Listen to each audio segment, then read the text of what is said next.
The promise from the European Union was not delivered. You already lost your biggest bargaining chip, the country's name change. We believe very much in European values. Fighting against corruption is every day present here. This week on Conflict Zone, I am joined from Skopje by Zoran Zaev, Prime Minister of North Macedonia. He came to power 4 years ago with a pro-EU reform agenda and a promise to clean up a decade of corruption under his right-wing predecessor. Since then, his small Western Balkan country has made major concessions, including changing its name in order to secure NATO membership and appease EU member states such as Greece. But despite this, EU accession talks remain blocked, this time by once friendly neighbor, Bulgaria.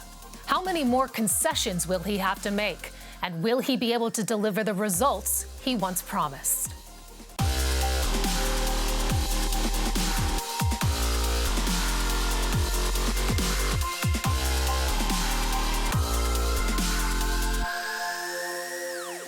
Prime Minister Zaev, welcome to Conflict Zone. Thank you. Thank you for the invitation. It's a great pleasure for me to participate. North Macedonia's accession talks with the EU remain blocked, and you already lost your biggest bargaining chip, the country's name change. Do you accept that your bid for EU membership might not become a reality? You know, the main issue for us is Europeization of North Macedonia. It's not only the membership, and because of that, we are completely dedicated even after 16 and a half years waiting like candidate country, because since 2005 we became candidate country, and 16 and a half years we wait only next step. So we are aware that we will need it 5, 7, 10 years, 15 years, who knows when we will be ready, or European Union will be ready. But for the next step, I think we deserve, because European Union need to fulfill own promises. We are really one of the kind positive example here in the southeastern European continent. And it's been a lot of steps. It's been actually a difficult journey so far, with a lot of stumbling blocks still ahead. France originally blocked expansion of the Union. Then the dispute with Greece prevented progress. Now you have once friendly Bulgaria blocking your path. The question here is, should you have gotten a more comprehensive deal or guarantees from EU member states from the beginning, before changing your country's name? You know, the slow process of making decisions and this consensual needs for decisions are a big problem, because we are not famous through agreement with Bulgaria and agreement with Greece, that through the dialogue and diplomacy we can solve the issues, like a 30-year-long issue, this name dispute between North Macedonia and Greece. And we show to the world that there is a lot of European manner and European behavior here in the southeastern Europe, and even from candidate countries like North Macedonia. But also, we are one of the very rare multi-ethnical and multi-religion functional democracy, with a huge example against all these ideas of ethnical borders, etc. But finally, Bulgaria became a problem for our integration. And I believe very much that as soon as possible, that Bulgaria confirm the parliament and choose political government, there is a possibility for solution. Let's talk about the possibility for a solution, in fact, because you recently said about the dispute with Bulgaria over language and history, we have to mention, and I'm quoting you here, you said, "We will find a solution immediately after the elections because it is a ridiculous problem." The elections are over now. When will we see that solution? How long? By the Bulgarian constitution, they need 20 to 30 days to choose the government in the parliament. So they are in the process of negotiating for preparing political government. After second elections, who was finished in 11th of July. So we believe till end of this month that the Bulgaria, our eastern neighbor, will have a government, because we need to continuing to talk with the government beside the president of the country, because that is the matter under competence of the government, because they participate in the European Council, where we needed finding solution. But Mr. Prime Minister, you know, the question is, I mean, you were speaking to a group of Atlanticists, and you made this promise: we will find a solution immediately after the elections. And I'd just like to ask you if that optimism is indeed warranted, where you get the grounds for that. Politicians in Bulgaria, for example, including both the current president and the leader of the opposition, say that they will not budge on their position. There's also no public appetite to do so. According to recent polls of Bulgarians, 80% of the public say that they should hold steadfast to their position. Can you really be optimistic? I'm optimistic because during our last visit in 17th of June, we meet with all officials in Bulgaria, with the president, with the prime minister, ministers, and we addressed all necessary open issues with a solution. And there was a complete confirmation connecting with that, but remain the necessary of political government in Bulgaria. Because of that, I'm optimistic connecting with that. We're continuing to be completely friendly oriented because we are first neighbors, and normally we need to preserve a better future for our young people, not to make it wrong in this direction. So I believe very much that after the new government, it's possible for a solution. Okay. 7%, though, of your public say that you are not the ones who should compromise. So just to be clear on that, and I'd like to ask you, how it is that you're going to move forward now, because the Bulgarians also don't seem as if they want to compromise.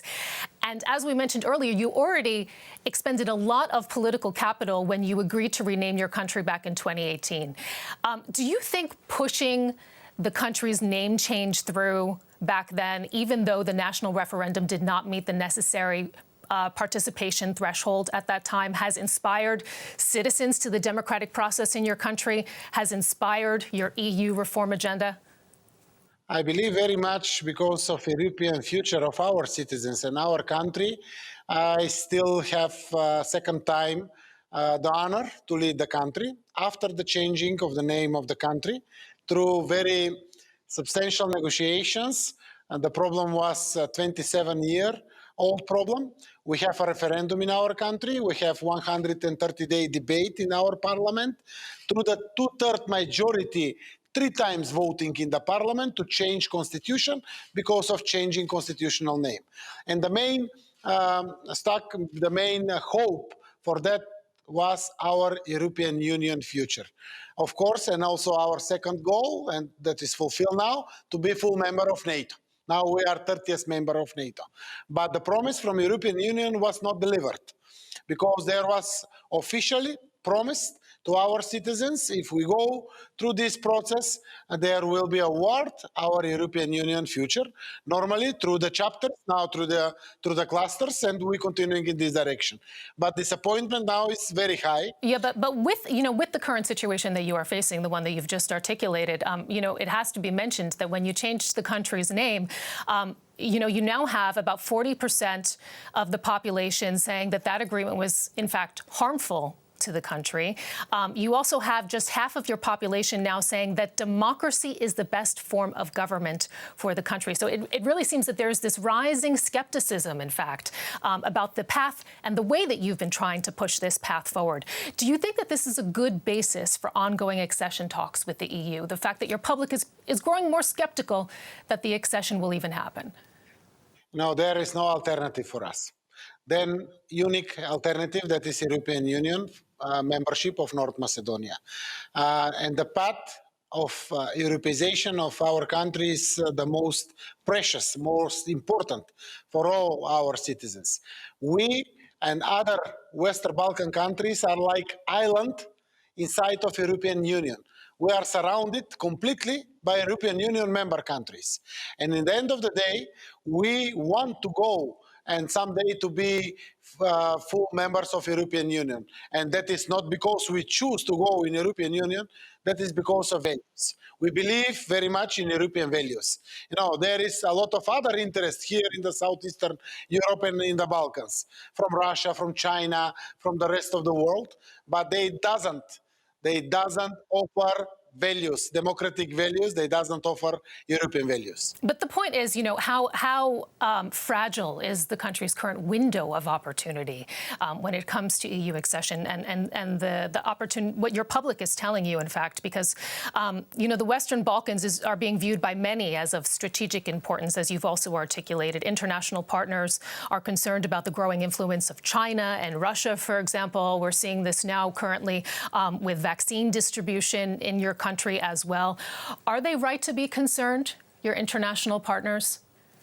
Of course, I believe very much, not because mainly of the interest of the third sides countries, not because of sometimes European Union doesn't deliver, but but mainly because Balkans has very bad history. Connecting with that history that was not happened 50 years ago or a century ago. It's happened 10, 12, 10, 20 years ago. Now the children of the victims of all these wars and all these conflicts in the Balkans grow up. And only European Union future lead all of us with hope that there will be more and more Europeization in our country, more and more ruling of law, more and more good health system, European education system, good economic situation in the country, and that as for us Europeization of our country, more European standards here in North Macedonia. That lead us. Postponing that motivation, it became dangerous for the whole Western Balkan countries, also for North Macedonia. How deep is that sense of solidarity that you have? Your accession talks are currently linked with Albania, as their membership path is now also blocked because of your dispute with Bulgaria. The EU's enlargement commissioner suggested recently in May that the countries could be decoupled. Is that acceptable to you? Wouldn't that only help Albania's cause? Every country deserves own merit system. And really, I wish luck to our Western neighbors, Albania, to continuing with the path if there is possibility to continuing blockage from Bulgaria. Normally, our neighbors deserve to continuing own European path, and there is no need to be connected with other countries. Now, in the practical reasons, European Union connected Albania with North Macedonia, because 2 years ago, also North Macedonia was connected with Albania, oppositely. And having that in mind, they believe very much that the decision from European Council will be more easier for both countries than separate one by one. But of course, if doesn't happen unblockage from the Bulgaria, I wish all success and luck for Albania. Mr. Prime Minister, I'd like to move on. You came to power with the expectation that you would tackle the problem of corruption. It's now more than 4 years since your first government was installed, and last year North Macedonia slipped to its lowest ranking ever on the Transparency International Corruption Perception Index. How do you explain that? Okay, that means that our society is open completely, so the citizens doesn't afraid anymore to comment publicly everything what's happening in our country. General investigations of the Transparency International was made during the big pandemic impact in the society, where all the businesses was stopped, and they check it directly through one chamber of commerce here in North Macedonia, how they expect the situation of the fight against corruption and organized crime. So one of the main focus of the government is to use all international successful tools for fighting crime and corruption. And we have very good results. Only this report was really bad for us. But we take it completely to learn from that. And we go step by step also from this. You say you have good results. You say you have good results, but people are waiting to see what the fruits of those results are. The European Commission says that you are moderately prepared when it comes to corruption. A more proactive approach is required. Greco, the Council of Europe's anti-corruption body, says that some recommendations have not been satisfactorily adopted. So there is work to be done. And in particular, when it comes to impunity for corruption at the highest levels, it remains a problem in your country. No senior politician has been brought to justice and held accountable. Transparency says they all seem to enjoy impunity due to a culture of political protectionism and party control. Do they have a point? I don't know since where or from where you read this report, because we have more than 5 senior politicians who are in prison with the final decisions by the court. That means Prime Court and Appeal Court. That is final. and they are serving own detention and or penalties for that. The big success comparing 4 years ago till now is very visible in a variety of ways. Every citizens can follow the money spending.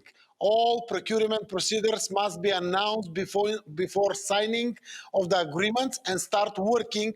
The quote about no senior politician actually being brought to justice, that came from your president. He said it in October of 2020. So, I mean, that seems to be at least the perception among some within your government that justice is not going high enough.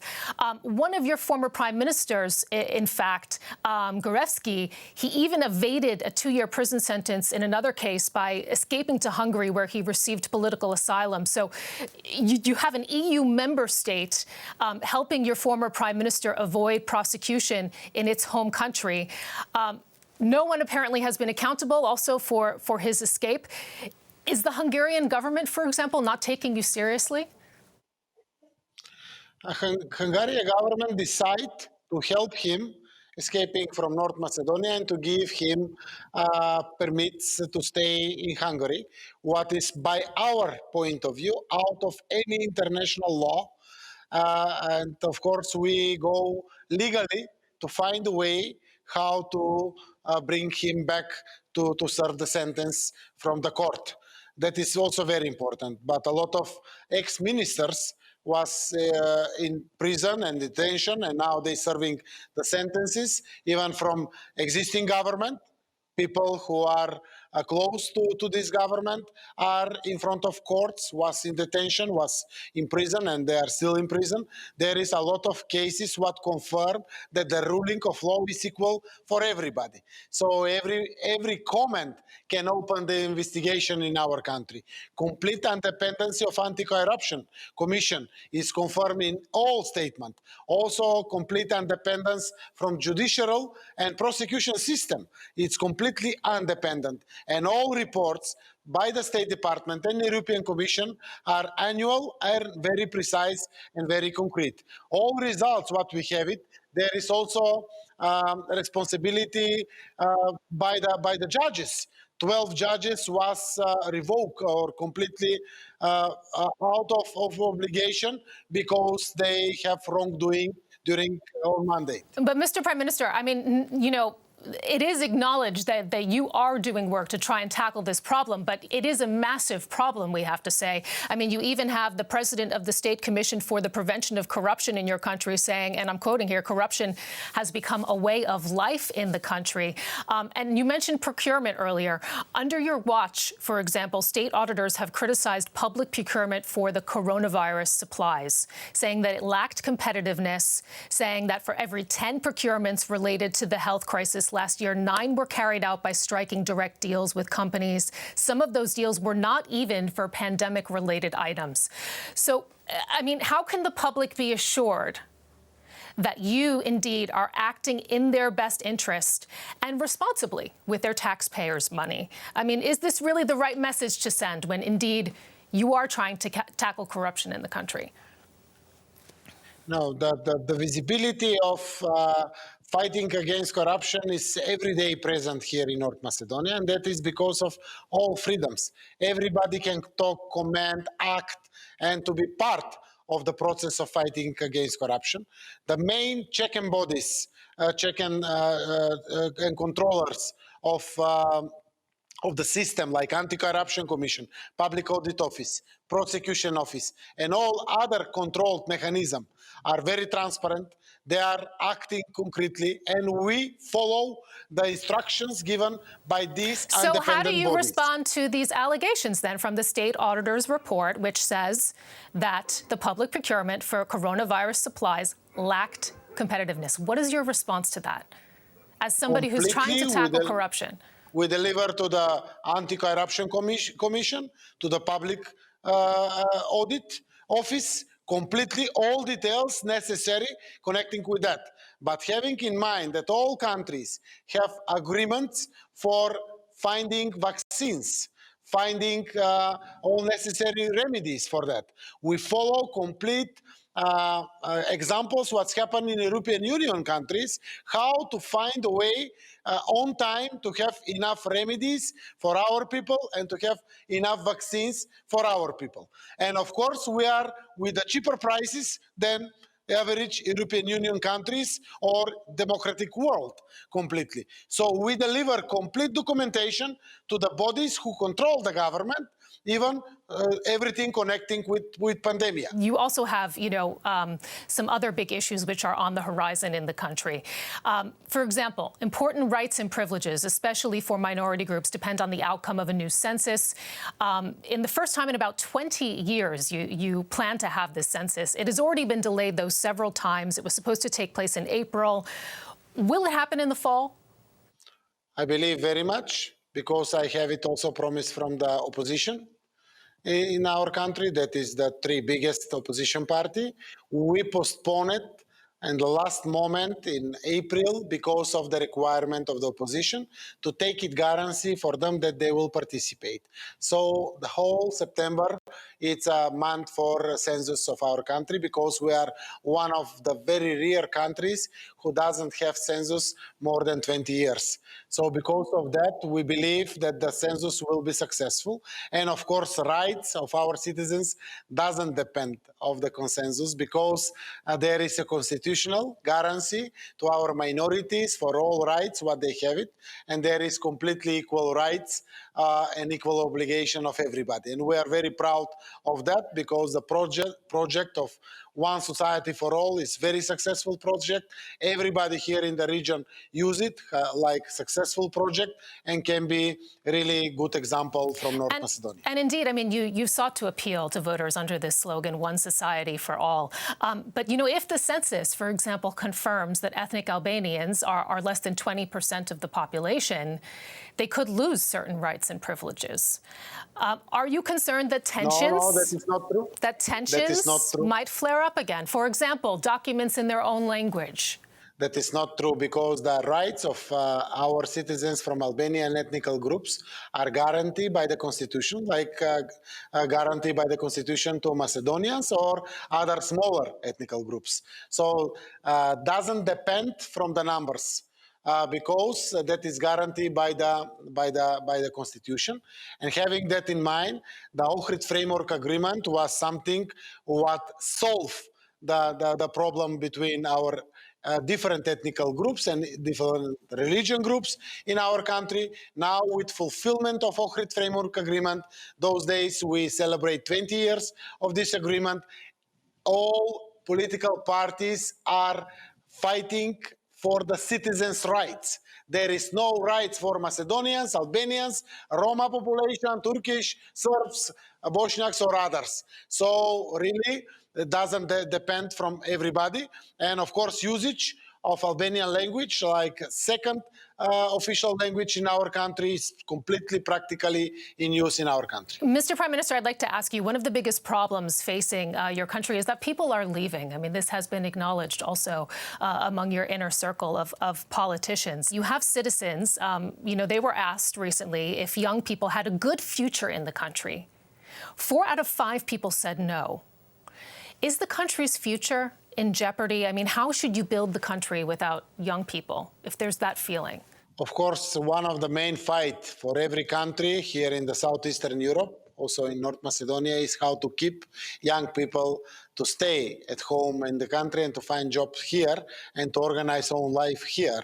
Because we lose a lot in the last 15 years. Huge migration happened from all countries here from southeastern Europe, with migration to go into Western Europe, United States, and other continents. We have very successful process, having in mind that we opened more than 100,000 jobs in the last 4 years here in the country. The average salary grow for 45%. The minimum salary grow for 65%. There is decreasing of unemployment from 24% to 16% in the moment. And of course, whole improvement of quality of life it's the biggest guarantee for the young people to stay and to remain here in the country. The EU Western Balkans Summit is set for October 6th in Slovenia, which currently has the rotating EU presidency. Its prime minister has called for your EU bid to move forward by that summit. What is your message to the international community? When they decide to give deserved next step for North Macedonia, let's call us, because 16 and a half years waiting, it's a too much trauma. Everything what we pass through, and of course we have 12 positive recommendations from European Commission. We have 100% successfulness of the reform process. In the final report for the Western Balkan countries and Turkey, we are the best country with 63% of improving the complete reform process in our country, and we are leaders here in the Balkans. Okay. So when they decide, we are ready. In the meantime, we will continue our Europeization of North Macedonia. North Macedonia Prime Minister Zoran Zaev, thank you so much for joining us on Conflict Zone. Thank you for your time. Thank you.